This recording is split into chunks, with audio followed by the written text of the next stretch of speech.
When you evaluated these documents, nakita niyo po ba doon kung sino ang nag-approve ng grant ng confidential funds for OVP for the fourth quarter of 2022? Nakita ko po ng sa disbursement voucher po. So nakita niyo po ba kung sino ang nag-approve ng grant para sa fourth quarter 2022 confidential funds? Based on the documents submitted, si Office of the President po yung nag-approve.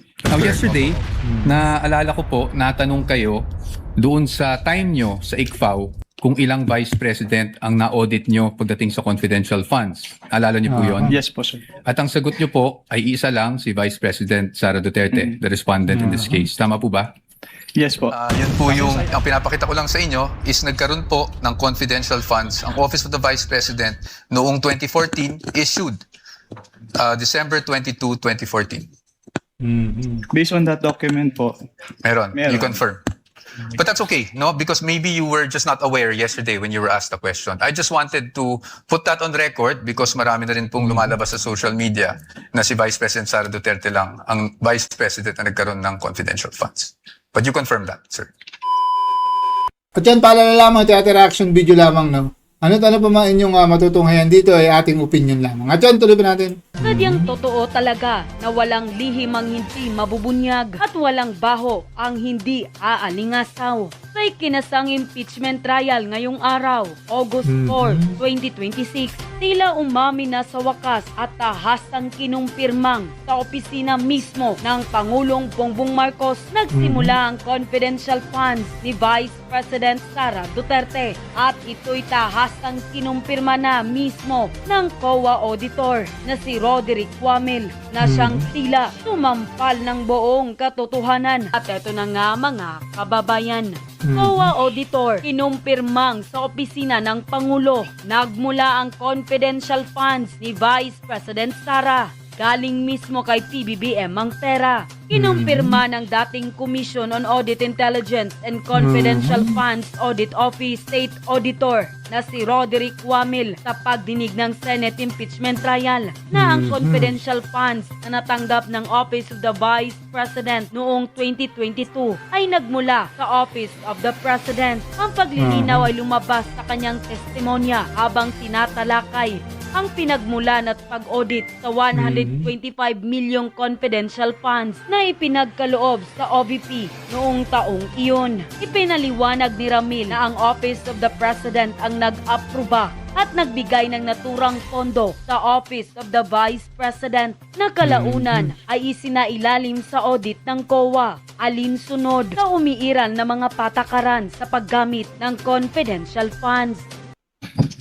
Mr. Wamil, good afternoon po, sir. Good afternoon po, sir. Sa pagkaalala ko po, nabanggit niyo po that you were formerly with ICFAO as a state auditor. Tama po ba? Yes, sir. And you are a certified public accountant. Tama po ba? Yes, sir. You're also a lawyer, correct? Yes, sir. You passed the bar in 2022. 2023 po. 2023. Okay, I stand corrected. And Mr. Wamil, you also testified yesterday during your direct examination that you were part of the team that audited the OVP and DepEd confidential funds. Is that correct? Hindi po team kasi ako lang po yung nag-evaluate ng documents. Ikaw mismo, basically nag-evaluate ng documents. Tama po ba? Yes po, sir. Okay, just so maintindihan lang namin how ICFAO conducts its audit. Yung mga auditors po ba, do they go to the field and observe itong mga confidential operations in person or?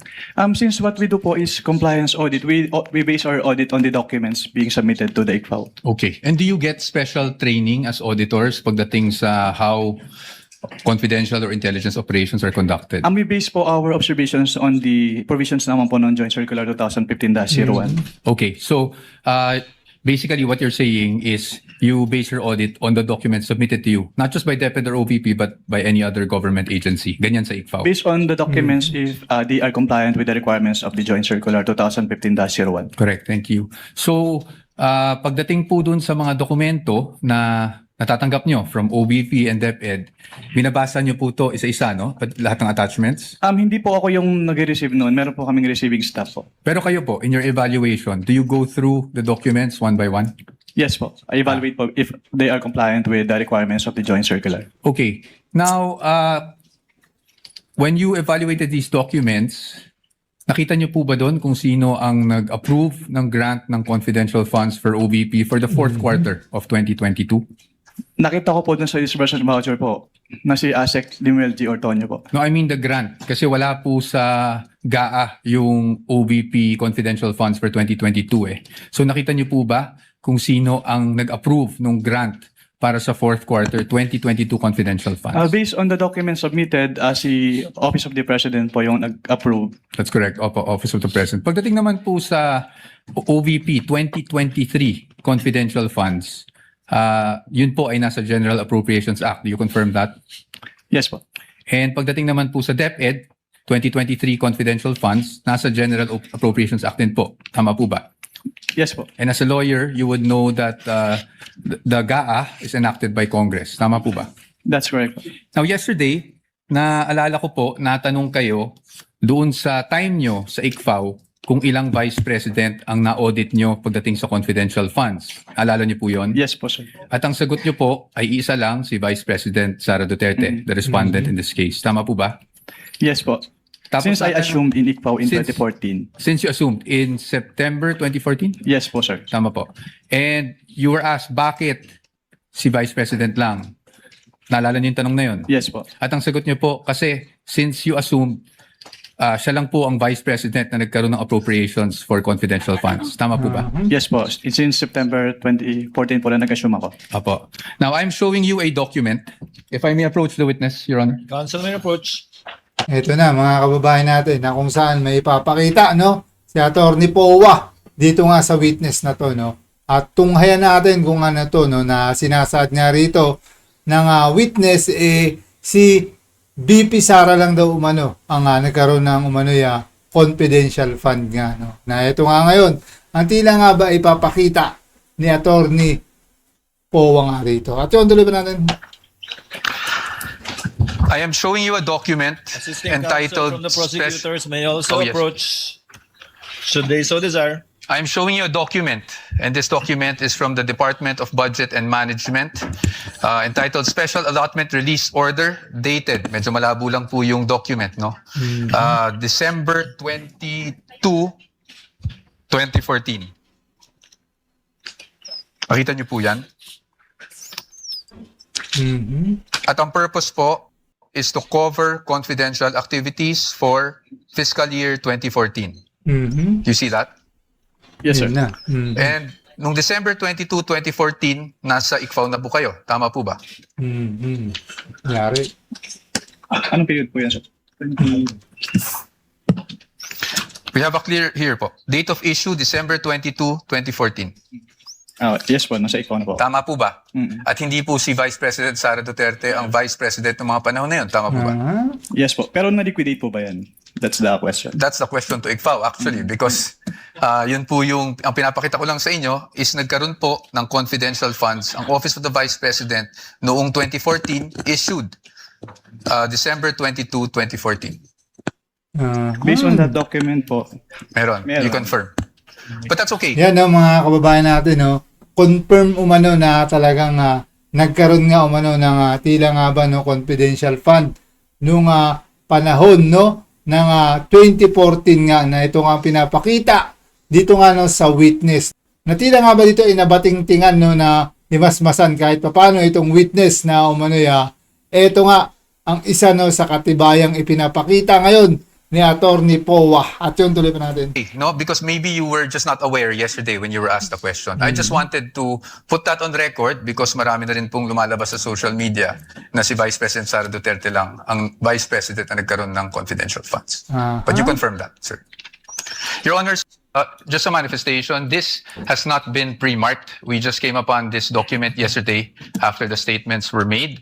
So upon the agreement made during pre-trial, we request that this be marked as exhibit for the defense D-1-167-DE. -OVP. Let it be so marked. Thank you, Your Honors. Provisional only, Your Honor. Yes, of course, subject to the objections of the prosecution when the time is Of course, at appropriate. the proper time. Thank you, Your Honor. And we will provide the prosecution with a copy as well. Kindly do that after, perhaps later on, after the trial, or now too, so that it can be made a subject matter of redirect. Should the counsel for the panel of prosecutors Medyo malabo. so desire. I can give you Photocopy. just a photo. We would like to manifest that this is just a printout, Your Honor, and a photocopy that we retrieved from the Office of the Vice President. Noted. Okay. Ito, bibigyan ba natin to? Hindi, okay, hindi na. Okay. Anyway, Mr. Witness, nung pinag-aaralan ko yung nature ng confidential funds, may mga issuances akong nakita aside from yung JC 2015-01 na parating yung nami-mention kahapon and today. And that is COA Circular 92-985. Yun po ba ay familiar sa inyo? Can you repeat? I can give you a copy. Your Honor, I am giving the witness a copy of a document entitled Commission on Audit Circular Number 92-385 dated October 21, 1992. For the reference of the court, this was marked as Exhibit D-1-155. Naalala po ba ninyo yung document na yan or familiar po ba kayo sa document na yan? Witness is perusing the document, Your Honors. Noted.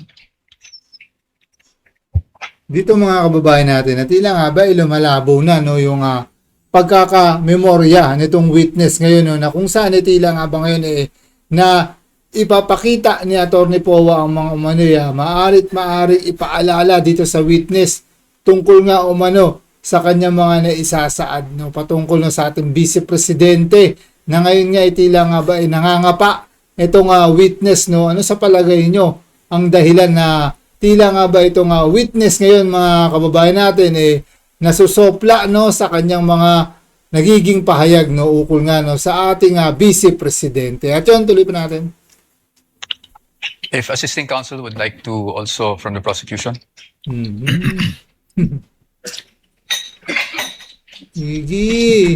Sige. Witness will please answer. Silip. Are you, Are you familiar familiar? with that document? I am Wala familiar na, po no? with that document. Okay. Ayun na. That's okay. Ayun, naalala na. Meron lang Naalala, po dito naalala. whereas clauses. I won't ask you about the entire document anyway. Meron lang po ditong whereas clauses on the first page. Can you see that, Mr. Witness? Dito na mapansin natin, no, kay Atty. Powa, mga kababayan natin, no, magaling kumuha o sumilip ng butas, no, dito nga sa witness, itong si Atty. Powa nga, no, na yan ang talagang isa sa mahusay na abogado ngayon na talagang pinapakita lamang yung kanyang kakayanan, no, sa pagtatanong o talagang pagsasalarawan nito umanong mga ipinupukol ngayon no, sa ating Vice Presidente na kung saan talagang nabibigyan linaw no yung mga umano'y mga pahayag dito ng witness. Samantalang itong witness nga mga kababayan natin, tila nga ba nagkakaroon ng makalimot o tila nga ba nagiging talagang pagsiyasat o yung umano'y paghahambing no sa kanyang mga nagiging pahayag o yung mga nagiging tugon ukol nga no sa issue patungkol sa impeachment o sa mga ebidensya sa ating Vice Presidente, ito, tila nga ba nangangapa, no? Parang nanguhuli talaga ng mga isda. At yun, tuloy pa natin. Whereas clauses. I would just want you to read the fourth whereas clause. Ito pa. Ma'am, you want to come here so you'd have a better view. Just the fourth whereas clause. Can you please read that out loud for the record? Attorney Capunan, it's also flashed on the screen. Para may- Whereas these intelligence and confidential activities by their very nature are highly sensitive and confidential operations or missions, the details of which cannot be divulged without posing a threat to national security or to the success of the mission. Can you please read the next whereas as well? Thank you. Whereas, as now being required, the submission of receipts, bills, or commercial invoices in support of disbursements from this fund or rental or of safe houses, purchase of meals or supplies, and other expenses may create a leak of information that may threaten the confidentiality of the intelligence operations, endanger the lives and the safety of the agents and employees of the government agencies, and result to a failure of the mission. And just the next two whereas clauses na lang po para hindi na po tayo humaba. Whereas in many instances, it is impractical and sometimes impossible to obtain such receipts, bills, or commercial invoices during intelligence operations. Whereas by its very nature, the use of confidential intelligence and or confidential funds requires an approach allowing more flexibility in intelligence operations. Thank you, Mr. Witness. Manifestation, Your Honor. First of all, this exhibit presented by counsel for the respondent is dated October 1, 1992, Your Honor. Whereas the joint circular cited as basis by this witness, Your Honor, is dated 2015, Your Honor. There is no indication here.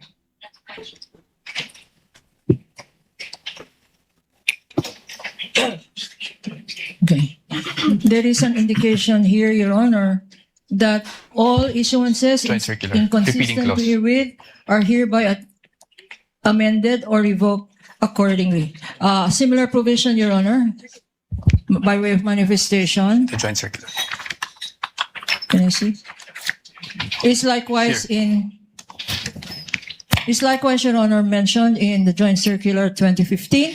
Observation for the record that 2015 supersedes this circular cited by counsel for respondent, which is dated 1992, Your Honor. For the record. Noted.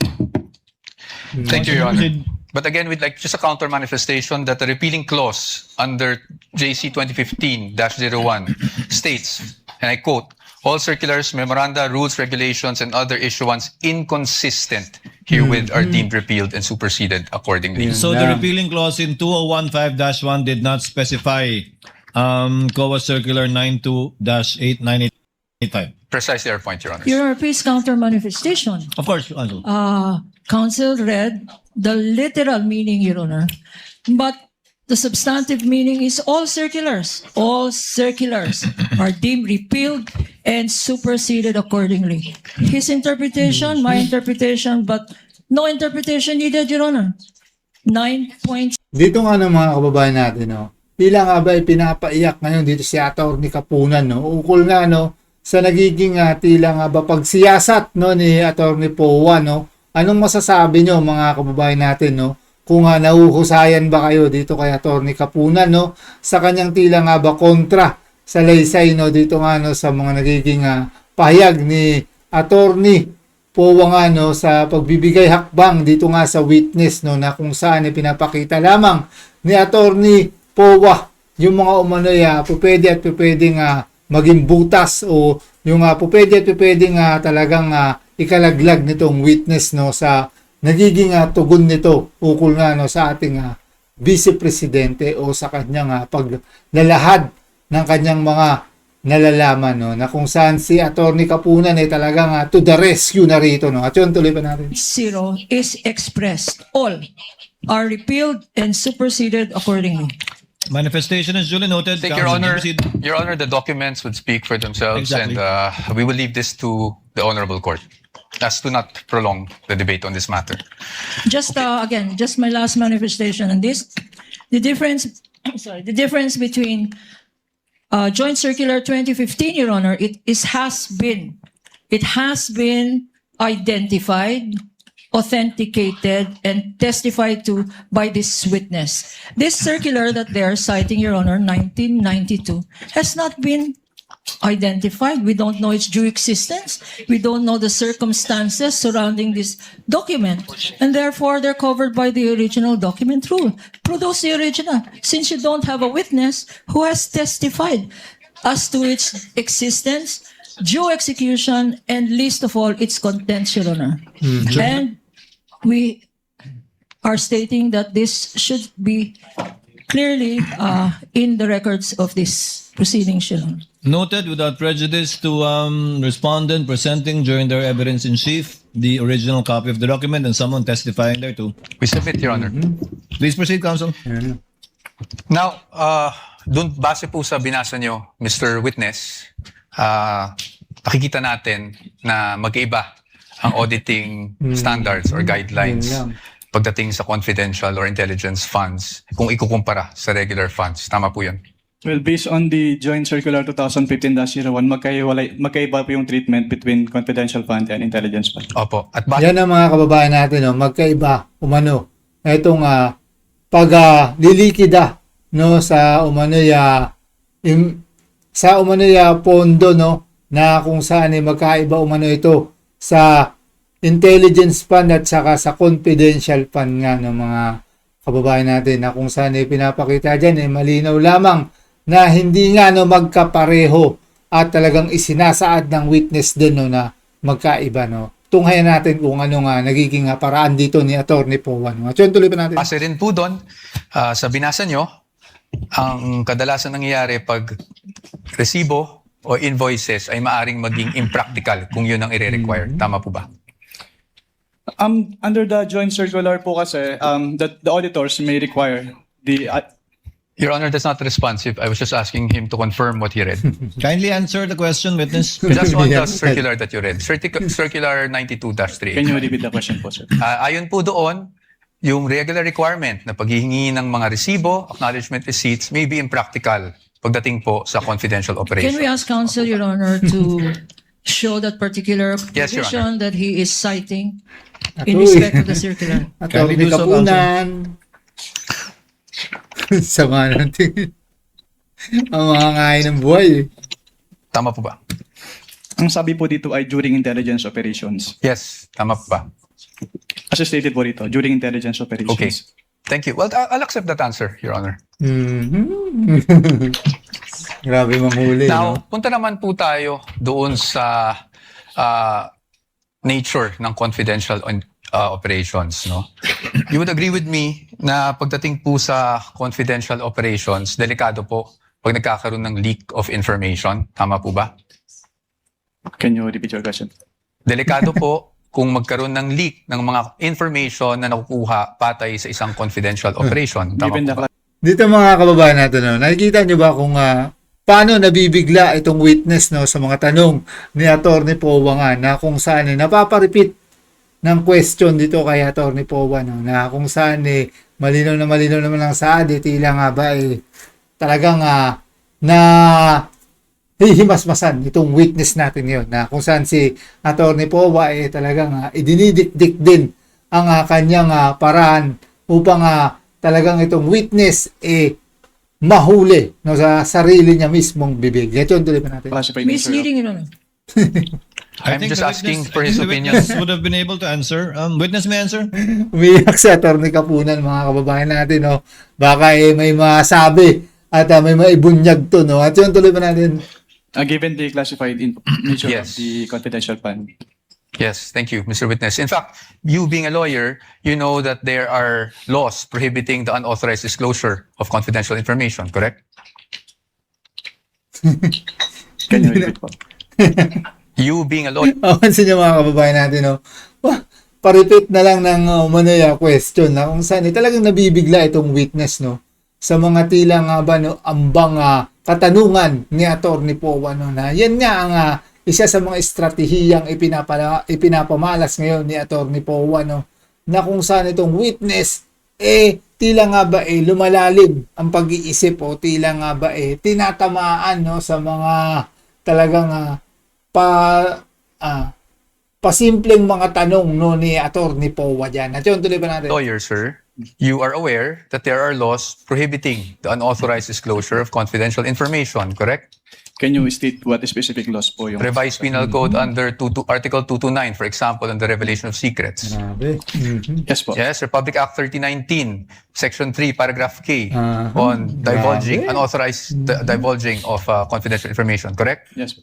And you being a public officer under 6713, alam niyo rin po na hindi po pwedeng basta-basta mag-disclose without the authority ng mga confidential information. Tama po ba? Yes po. Okay, so batay po dito, pinapahalagan po talaga ang confidentiality pagdating sa mga classified information na ito. Tama po ba? You would agree with me? Yes po. Yes. Now let's go to the joint circular that we have been mentioning since yesterday. No, ito pong joint circular number 2015-01. And I'm referring to the circular with which we have pre-marked as D-1-136 for the defense, Your Honors. And I think we will be flashing that on the screen as well. Ito naman po yung pag-usapan natin. I just wanted you, Mr. Witness, to give us the definition of confidential funds. Diyan po sa circular na yan, under, I think it's page 2, item 3.7. Can you please read it for the record? Under 3.7, confidential fund refers to the lump sum amount provided as such in the GAA for NGAs, in appropriation ordinances for LGUs, and in the COBs for GOCCs for their confidential expenses. Salamat po, Mr. Witness. At pagdating po, nabasa niyo po yung word na lump sum. Ibig po sabihin nito, buong halaga? Buong amount? As opposed to having line items for expense? Tama po ba? Lump sum. Yes Lump po. sum. Opo. At pag, based on your experience, pag ang pinag-uusapan po natin ay confidential funds, pagdating po sa pag-disburse nito, cash po ba ito? In the form of cash? What expense are you pertaining? Confidential funds in general. Cash po ba ito? Wala pong specific provision kung anong type po ng yung ibabayad. Okay. But item 6 provides for the guidelines on cash advances, correct?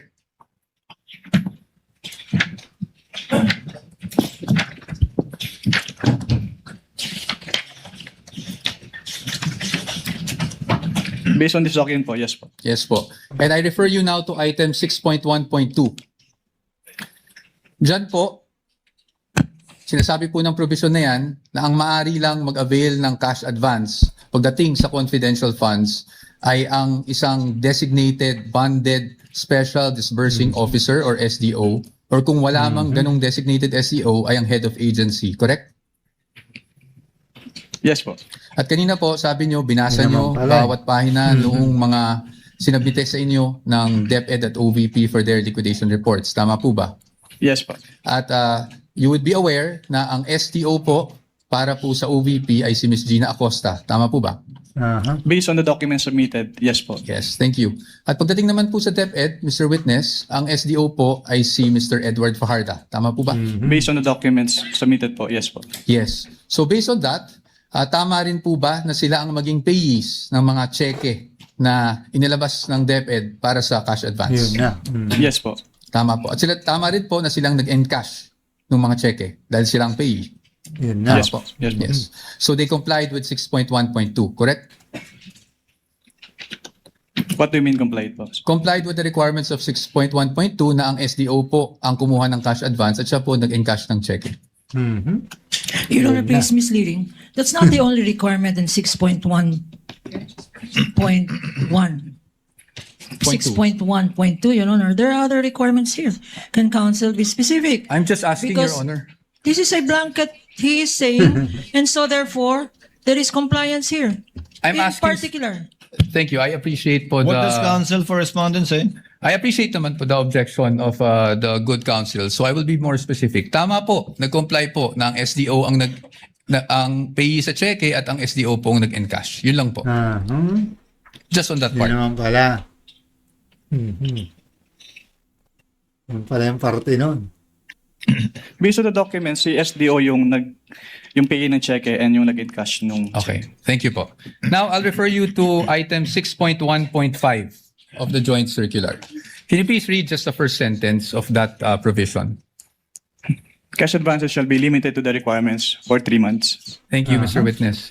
So tama po bang pagkakaintindi ko na para sa cash advance at any one time, ang maximum na pwede mo lang ma-cash advance ay yung requirements mo para sa 3 buwan ng confidential operations. Tama Based po ba? on this provision po, yes. Tama po. At 3 buwan po is equivalent to 1/4 of a year. Tama po ba?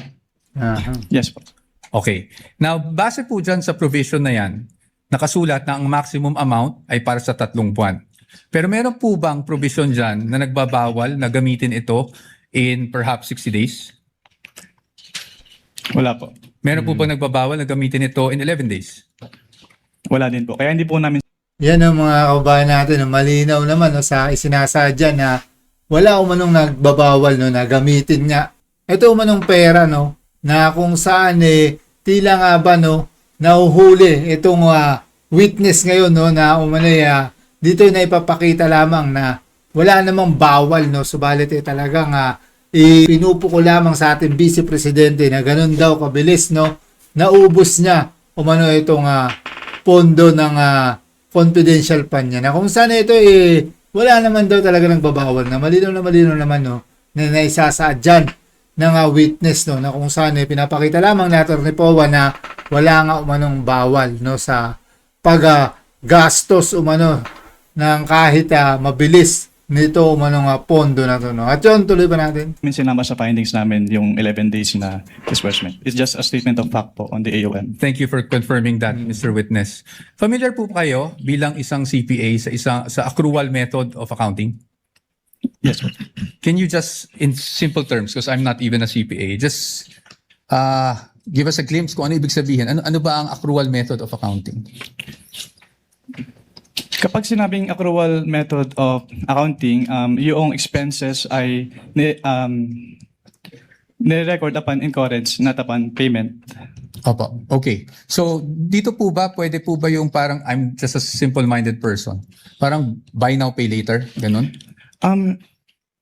Wala po yan sa joint circular, so I am not authorized to It's okay. answer that question. I will leave it at that. Punta na lang po tayo sa liquidation. Sa liquidation po, under the joint circular, that's under 6.2.2, correct? Under 6.2.2, if I may just refer you to that provision, dapat po maliquidate magsumite ng liquidation report ang isang agency na may confidential intelligence funds within 30 days after the close of a quarter. Tama po ba?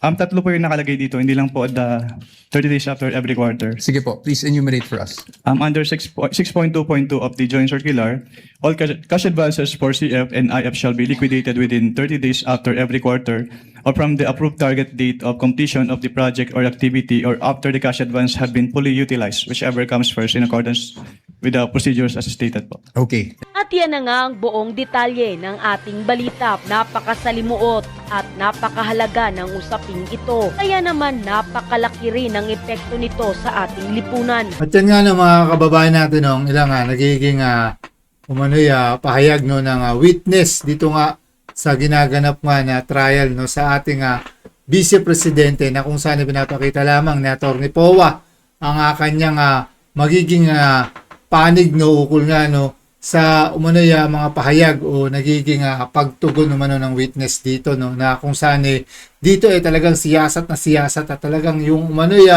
pagbibigay hakbang no, upang kontrahin ang mga nagiging pahayag nitong witness na ipapakita at na ibabahagi lamang ni Atty. POA ang mga pwedeng katotohanan sa mga naisasaad din ng witness na kung saan pinapakita yung mga butas na maaring talagang hindi no angkop no sa mga tila nga ba no nagiging hakbang nito prosecution nga no mga kababayan natin na kung saan nakikita lamang natin yung witness tila nga ba talagang nakakalimot o tila nga ba yung kanyang memorya no naaagasan no na kung saan talagang napapahinto at napapaisip no sa mga katanungan at talagang mga pinupukol ni Atty. POA ukol nga no dito sa kanyang mga nagiging pahayag na kung saan itong confidential fund na hinahanap umano ng prosecution niya tila nga ba pinapakita rito na wala namang nagbabawal na gumasta ng mabilisan kahit 11 days yan no, na hindi nga ipinagbabawal ito no, na gastusin ng ganong kabilis mga kababayan natin. Diyan makikita lamang natin kung paano nagiging malinaw no, sa mga pagsasaad ni Atty. POA ng kanyang mga kontra salaysay dito nga no, sa witness na talagang tinutugunan ng husay at talagang talino rin ng ating magiting no na attorney na si POA nga na dyan makikita lamang natin kung paano depensahan talaga ang reputasyon ng ating Vice Presidente na talagang hindi rin sila papayag na basta-basta na lamang isuko o basta-basta na lamang na tuluyan niyang hindi manaig yung totoo sa mga umano'y pinaparatang sa ating Vice Presidente. At kayo lang bahala magkomento pa na nais nyo pang ikomento patungkol dito. At yun muli, syempre hanggang sa muli nating pagkikita mga kababayan.